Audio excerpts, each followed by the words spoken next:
sejahtera kepada seluruh rakyat Malaysia. Berita seterusnya dipetik daripada sinarharian.com bertajuk Audio Can I Advise You Something?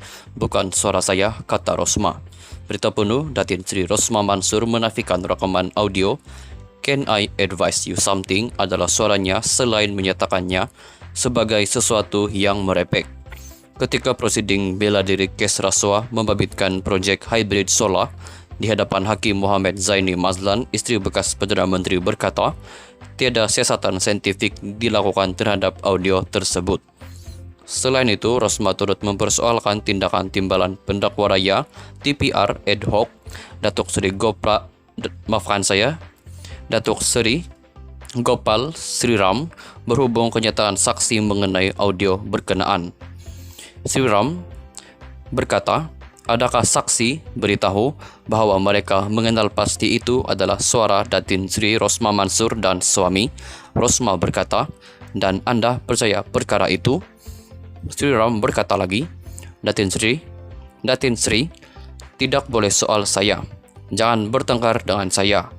Kalau nak juga, saya akan meminta mahkamah keluarkan arahan terhadap Datin Sri.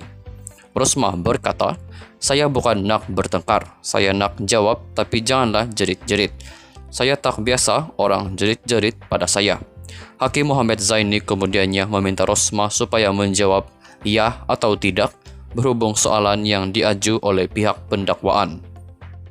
Pada prosiding sebelum ini, dua saksi pendakwaan, yaitu bekas Menteri Pendidikan Datuk Seri Madzhir Khalid dan bekas pembantu Rosmah, Datuk Rizal Mansur, menyatakan bahawa suara dalam rakaman audio yang bertajuk Can I Advise You Something adalah milik Rosmah dan Datuk Seri Najib Razak.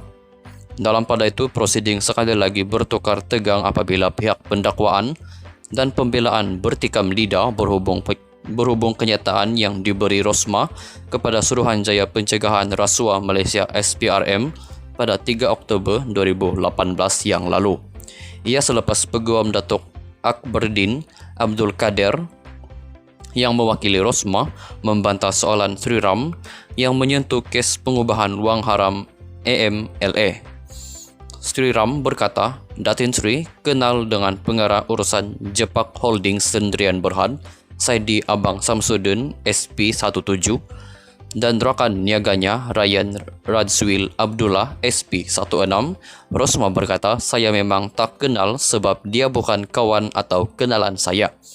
Sri Ram berkata, tetapi menurut Saidi dia cakap ada beri duit pada Datin Sri. Rosmah menjawab, tidak.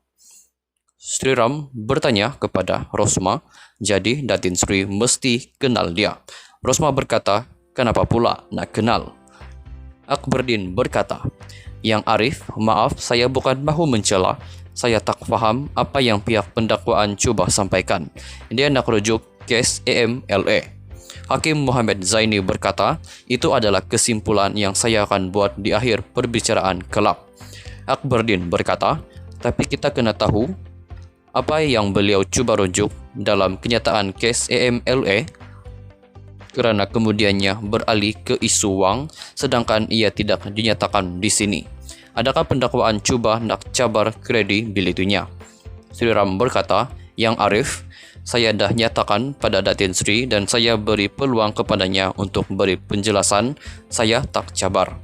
Akberdin berkata, tidak. Perkara pertama yang perlu dilakukan. Sri Ram, Yang Arif, saya tak mahu rakan terpelajar oleh peguam, ajar saya bagaimana nak menjalankan tugas saya.